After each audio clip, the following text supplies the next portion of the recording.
Andale. On delay. Woo! Woo! Yeah, that's a sound that comedians haven't been hearing for a while. Why don't we just talk to some? I think that's a good idea, Janine. Who are we going to talk to first? Let's talk to Sarah Callaghan. Woo! See how she's surviving life without the clap. So that's what we did. We thought we'd call Sarah, see how she's doing, ask her about quarantine. So, life in quarantine, interesting times, right? Yeah, interesting. If you mean interesting by boring, although it's not that boring. I've been actually doing loads of stuff and recorded a little soap opera about my life in quarantine with Dominic and his family, and I've written a song and I've written a sketch show. So we had our chat with Sarah. It was a good chat, right? It was a great chat. Yeah. She was really honest. She had a different perspective on comedy than a lot of people do, and a really good one. Yeah, so definitely. Really enjoyed it. And it was good to talk about her unique style and her take, and her journey into comedy. I thought was really interesting in terms of, I didn't realise about her depression, and that she got into comedy even when she was depressed, and her journey throughout has been just so interesting and phenomenal. She's so wise, beyond her years. Yeah, she started when she was 18. I know. I couldn't even tie my own shoelaces when I was 18. Yeah, it's madness. And she's also, the thing is, the really refreshing thing is she's so still humble. Yeah, very humble. She's really grounded still. So yeah, it was good having a chat with her. So yeah, why don't you just listen to our chat with Sarah? Comedians without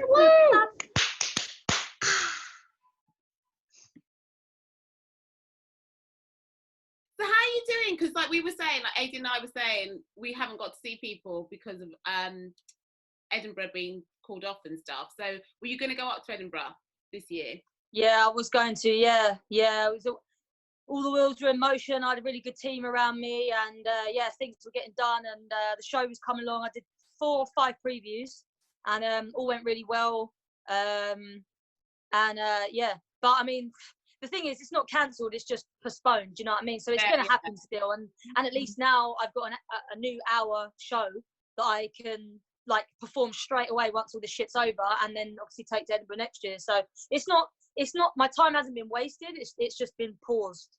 I'm trying to think of it like that. Okay. Yeah, it's like when they say you're not stuck at home, you're safe at home. Yeah, exactly. But good for you. And you're so funny. I remember the first time, even when you started off, I don't think you were doing comedy that long when I saw you first, and you have persona is just, you're there, man. We know who you are straight away. Did you have to think about that? This is a real fangirl question. I just did me. That's what it was. At the beginning I was slightly more characterized, but I think it's because I was nervous, so I sort of hammed everything up. But I've been going for 10 years now, and I think that's why it's annoying with what happened, because I feel like only literally in the last year I've got into my stride, feeling completely comfortable with who I am on stage. Wow. So it's a bit gutting that this all fucking happened now, but yeah, I've always just been me, really. But it's mad with you, Aideen, because I think me and you met very early on. I've always known you know what I mean? I've been in the shadows. Always know, they were there when I first started, you know what I mean? I met you very early on as well, Janine. I'm doing comedy 7 years, and it's only now that I feel like I'm not terrible, and like yourself, I know who I am on stage, and I can go on, and I know it'll be fine. Yeah. And if somebody told me that when I started off, I'd be like, no, surely I'll be on live at the Apollo within a year, max. It's funny, and they say it takes 10 years to get to find your voice. 10,000 hours, innit? Oh my god! On social media, that's the thing that I haven't really got on lock. I haven't got those one-liners. I haven't got much online presence, I don't think. Where every post I see from you, it's 100 likes, these short, sharp jokes, and you've got that down to a T, man. It's wicked. That's because I was sick. I had to take a bit of time off, and I couldn't gig. That's not natural.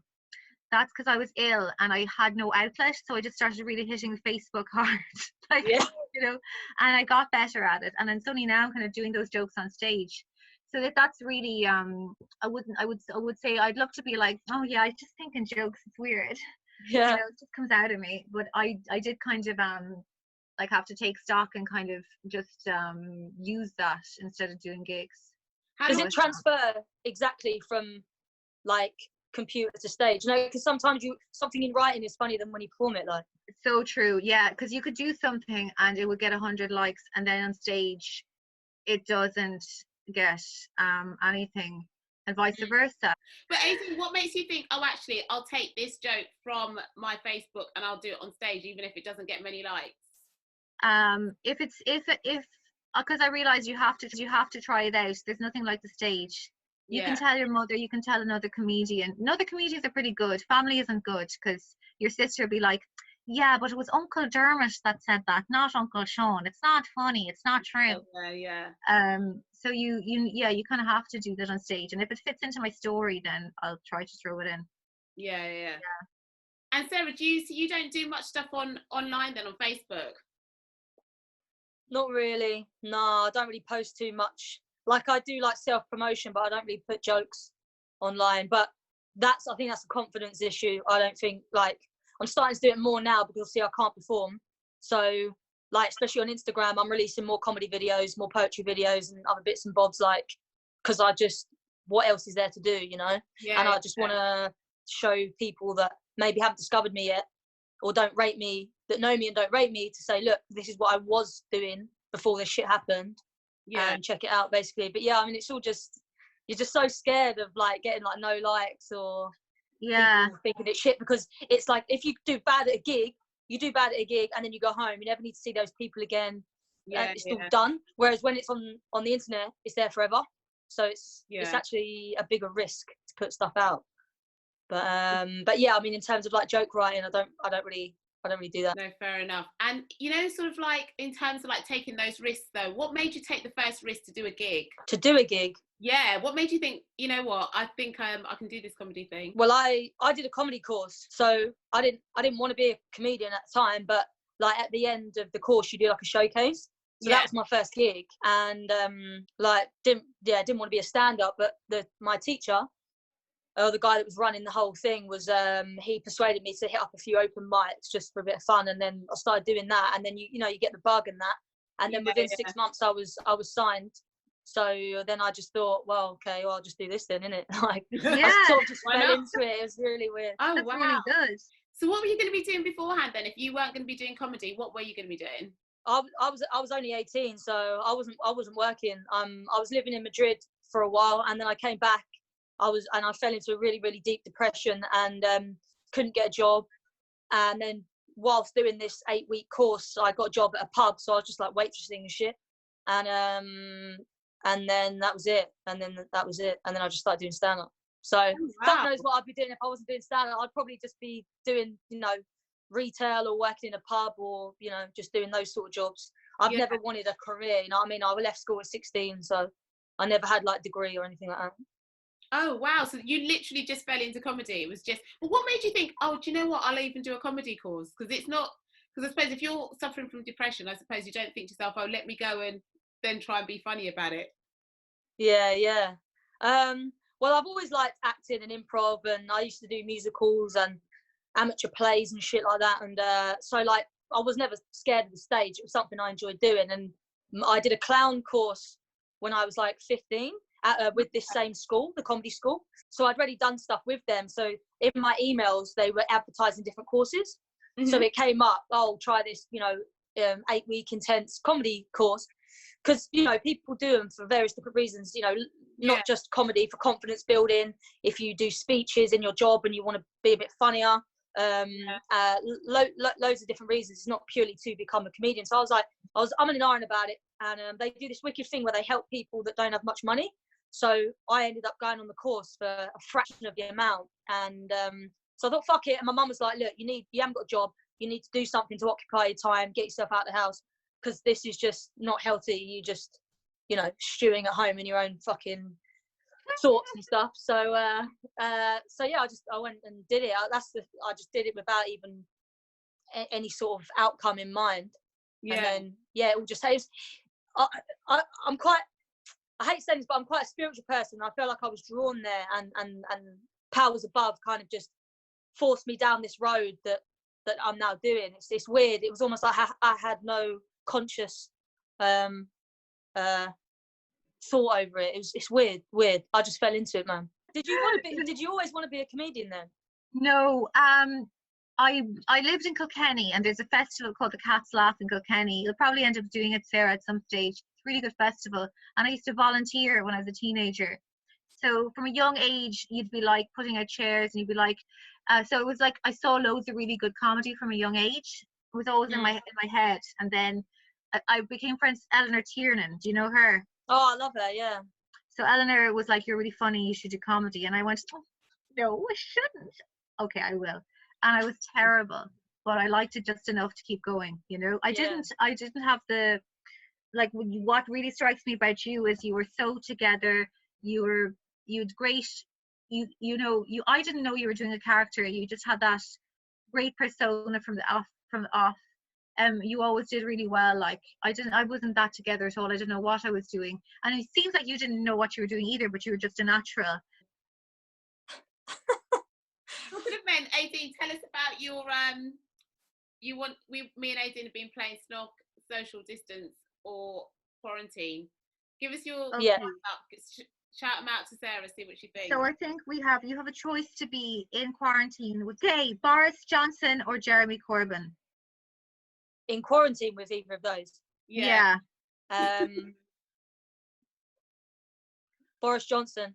Oh, good answer. I agree. Yeah. What about you, Janine?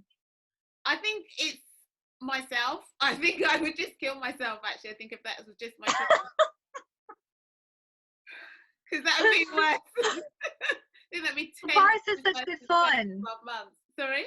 Yeah, at least he'd crack a joke. You know what I mean? Yeah, and true, yeah. Jeremy would just be like, "Oh, you didn't do the recycling properly. There's a bit of yogurt in this carton still." You know, no fun. Yeah. Boris would be a laugh. He'd keep getting takeaway and stuff, and he'd just be burping all the time. He'd feel really relaxed. Probably have good stories as well about fucking about his time at like Eton and that. Yeah. That's good gossip. Yeah. And about Cameron. Totally. Exactly. Yeah. For me now, because comedy was my outlet, and like I don't really know what to do now for creativity. Like I used to be able to burp the alphabet, but like that used to get me a lot of attention when I was younger. Or my other talent was doing this. Pretending to be a trumpet. Good, Aideen. Yeah. I can't really make a career out of it, do you know what I mean? No. Just in a very specific website, and I have to do it naked, so it's not perfect. But did you have like a party piece or something that you used to do? You said you're into improv and drama before you did comedy. Did you? What was your kind of talent or your thing that you did? I don't really have one. I can do this with my tongue. Ah, that's impressive. But that's about it. What's your party trick then? Mine? Yeah. Yeah, you can only do it at certain parties. Why is it naughty? Sounds good. No, it's not naughty. But I do pole, so I can do pole dancing, but like no one has a pole in the party, so you're never really gonna get anyone be able to do it. But I could do a pole trick or two. Sweet. Amazing. Yeah, that's my party Get trick. her And a how long pole. did it take you? Bring the pole in. Yeah. You can just do Da, da, da, da, da, wow. pole, yeah. Wow, wow, wow, wow, wow, wow, wow, wow, wow, wow. Oh, it's actually there. Fucking hell. I can do it, yeah, if I can. Wow, wow, wow. Fucking hell. Wow, wow, wow, wow, wow, wow, wow. Woo!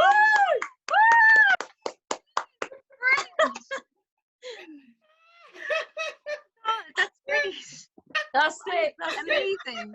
And fair play to you. You know, you just had it right there. That was so good. Oh, I can't do anything. Oh, let me just get my pole out. Yeah, I'm so embarrassed.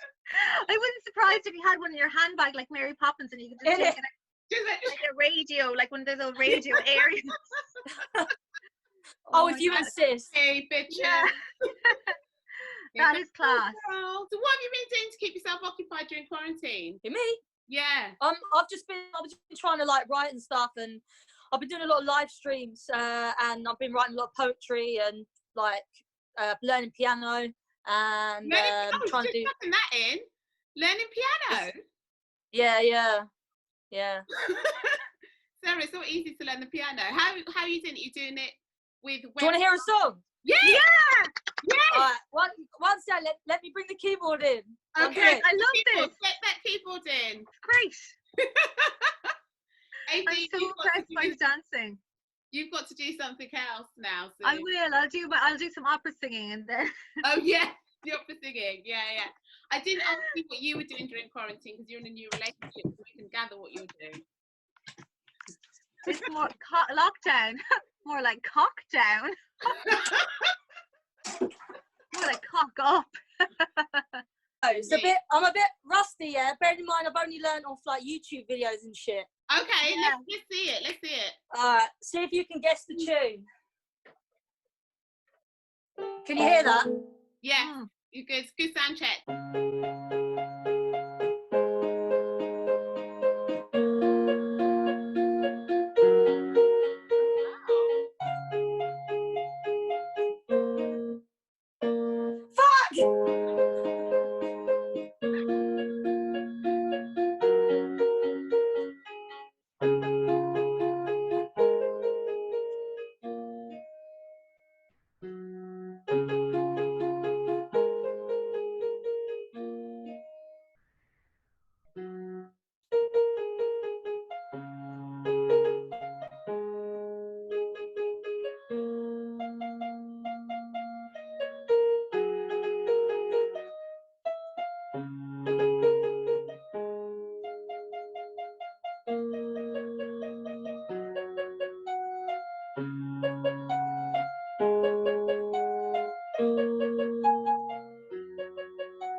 Fucking hell. Yeah.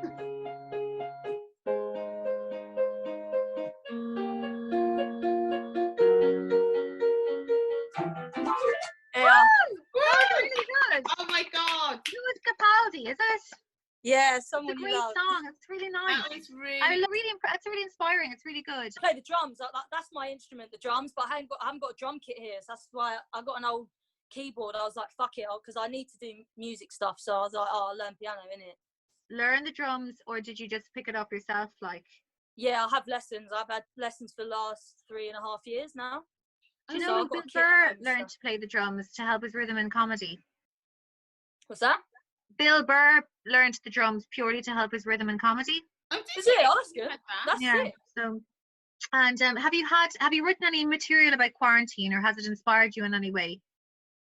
Nah, I mean everyone's going to be doing it, innit? So I'm not going to be saying anything new than what anyone else is saying. So you know, I'm trying to just do my own thing and just keep doing me, innit? You know what I mean? It's hard. It's hard. Same with like political material and stuff. It's just like, well, someone else is going to be doing it better, so I might as well just leave it to them and keep like talk about what I know. Do you find sometimes when you have a bad gig, do you sort of like sometimes take that on, and have you found not to take it on? How do you sort of like carry on to the next one? I used to take it really badly. It used to consume me for days. Like I'd be so like down about it, but now I just shake it off really. I just think, oh fuck it, I'm never gonna see those people again. I just try to carry on, you know, and especially in the last 2 years I've been gigging pretty much every single night, so I ain't got time to fucking worry about it, because the next night I'm doing something else, and you know, a good gig will come around again, and then I'll have that feeling of elation, which will carry me on to the next and the next. And I was becoming, before this lockdown, I was becoming the most consistent I've ever been. So I was on a really good. So if I died or didn't do as well as I wanted to, it didn't affect me, because I'm like, I know I'm good. I know I'm good. Yeah. You don't like me, and that's fine, because I know I'm good. And like I've never had that level of confidence ever, and it's not arrogance, it is true, genuine confidence, and just accepting you can't please everyone all of the time. So even if I used to take it very personally when people didn't like me, but now I'm like, that's fine, that's cool. you don't have to like me, you know what I mean, because Yeah. that person over there likes me, and that's all I need, you know what I mean, like so it's but that's taken me years to get to that place mentally. So yeah, bad gigs are not, but I do remember, like, yeah, when I first started, it was I remember I did it when I was 18, so I just started, it was my first year, and I had a really bad gig, and I was getting the bus back to the station, and I started smashing up the bus stop. So I was like punching it, kicking it. I smashed the plastic.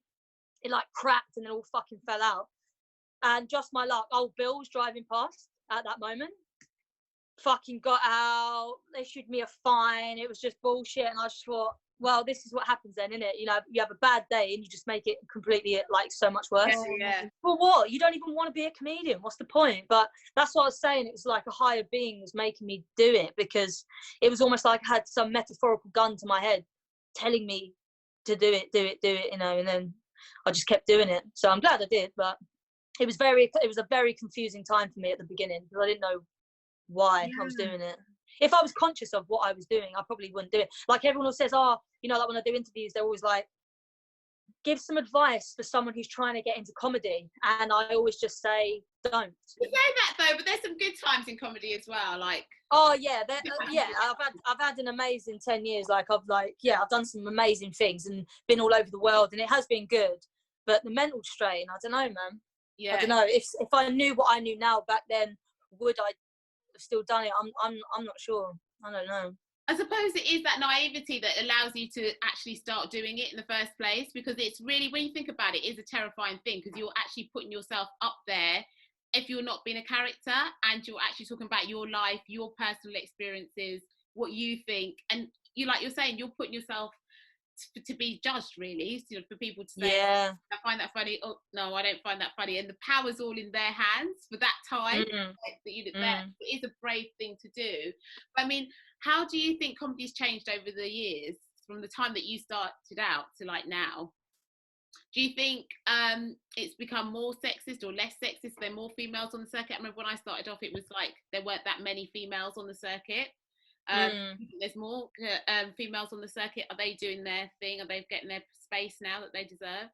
I think it's exactly the same in terms of sexism and all that, but I think people are better at acting like they're not, and doing things to tick boxes, and you know, doing things for likes. Like, oh, look at my bill, it's got three women on it. Do they want those 3 women? Do they find those 3 women funny? Probably not. They're doing it so that people think, oh, he's a good geezer, he's a feminist.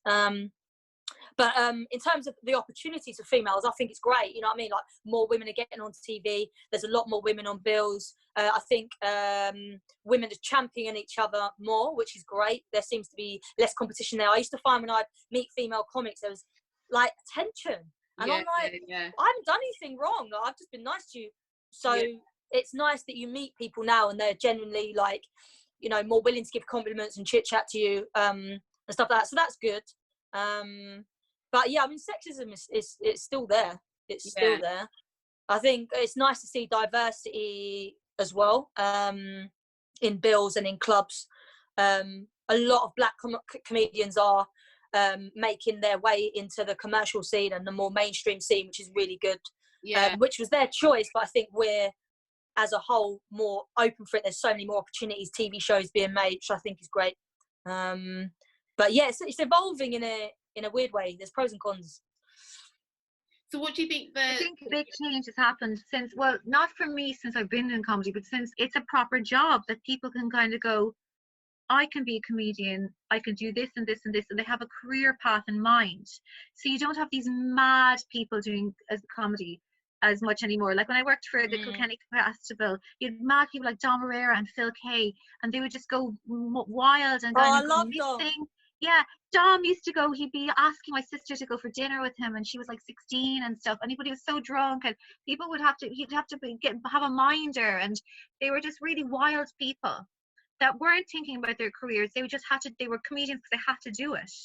And now I feel like there's a lot of people, probably, like, I think we all do it, and it's good that it's like, okay, comedy is a career, but that's not necessarily a bad thing. But I've noticed the weird edge of comedians that was there when I started working with comedy, they're not so obvious anymore, and it's much more, and there's less musical acts and less weird acts, and there's more kind of a mainstream vibe. I think that's because it is becoming so like, oh, the Apollo and there's a certain way you can go. Like a lot of the old boys, they always say that, you know, back at the, you know, in the store, the comedy store, there always used to be like people, like there was a guy that used to put a firework up his ass. There was a guy that used to fling vinyl records, smash vinyl records up. There was a guy that used to, his whole act was just smashing a big block of ice. And just like, there's all these comedians that the older comics that have been in the game 40 years that always comment about, and you're right, they don't exist no more because there's no place for them. It's all about the clean cut comic who gets on the Apollo, who does Mock the Week, who does these chat shows, and it's become very boring in that. Like, even the alternative scene is still very much like shiny. Like, I love weird comics. That's my favorite style of comedy, just like weird, batshit crazy stuff, but like that would never make it on TV. You know what I mean? If you haven't been on TV, I want to see you. You know what I mean? It's one of them ones, like, because that's real for me. That's real art and that's real creativity. Like, anyone, that's why they do comedy courses. Anyone can write a joke and perform it. It's not hard, but having that sense of performance and that sense of identity and self-expression and not caring and standing out and just being like, fuck it, I'm going to do this thing for you. Like, for me, that's art, and I'm definitely about the art, and I'm not about the game. Yeah, I'd love to do the Apollo, but it can't be for me something that I'm like, oh, if I do this, this and this, I'll get onto it, because that's just not part of my character. I can't bum lick. I can't do that shit. I can only be me. And but that's the thing. I say things like this, and people think, oh, you're shitting on the industry. I'm not. I love the industry. I think it's great. You know what I mean? And like, but it's when people try and come into it with a thing in mind. It's like, what are you doing? You're doing it to be famous. You're doing it to be rich. Like, or are you doing it because you love art? I loved art. I fell into comedy, and I continued to do it because I liked it. I never had a thing in mind. I used to get. That's why I've had not fallouts, but I've had a numerous amount of agents over the years, because they try and force me into a box, or say, right, now you need to do this because you need to do this because we need to get you on this panel show, and we need to do it. So why do I need to do that? I just want to perform, you know what I mean? But so they don't like it, because like for everything that's like, oh, that you need to be on a journey, you need to have an outcome, but they don't let you just enjoy the process. It's all about the end goal. But if you're focusing on the end goal and not achieving it, it will turn you mental. Same in life. You know what I mean? You have to enjoy the journey, and you have to be relaxed enough to surrender to, it might go this way, it might go this way. If that doesn't work out, that doesn't matter. I'm going to go and do this. You know what I'm saying? But they force this idea into you, like, if you don't get on the Apollo by 3 years, you're a failure. No, I'm not. You know what I mean? So it's just tough. It's tough. And but that's just the way it is, I think. And that's why you just got to do your own thing and search for the happiness within your art. You can't. You're so right, Sarah, as well. I'm going to give you a commendation as well for how articulate. I think that's really important, because I do think that, you know, sometimes people lose their own vision because, like everyone's saying, that they're trying to go on this career path. And the point I'm trying to make is that you can't always mold your career in comedy. I don't think you can. I mean, some people are successful in doing it, but I don't think everyone can, because you just don't know what's going to happen at the next juncture. And exactly. To say, if you don't get the success that you're expecting within 12 months or whatever it is, whatever you put on yourself, it just drives you crazy. And you've got to enjoy the journey. And I think you're doing the right thing by enjoying the journey. I think it's so important. For sure, man. That's what happened to me in 2015. Like, I had so much pressure to win Best Newcomer, and I was gigging so much, I was doing so many interviews, all this sort of shit, and I got on the long list. And then the day it was announced, my agent rang me and said, you haven't been nominated. And like, it just destroyed me, because anytime I went out, I was in a double page spread in the Scotsman. They were betting on me at the fucking betting shop, not only to get nominated, but to win it. The first female to win it in so long. That year, actually, Sophie Hagen did win it. So I knew if I got nominated, I'd win it, just in terms of the formula. It wasn't an arrogant thing. I think if I get nominated, I'm going to win. But I didn't get nominated, and it destroyed me. The year after, I had a really shit year, and I totally lost sight of, right, fuck the award. I had a wicked year. Or I sold out my entire run. I got some fantastic reviews. I got an Australia tour off the back of it. But all of those achievements were lost because I didn't get nominated. And it's only now I look back and I'm like, fuck, man. And that's not because of me. It's because outside people were making me feel like, oh, it's a shame you never got nominated. I don't give a fuck.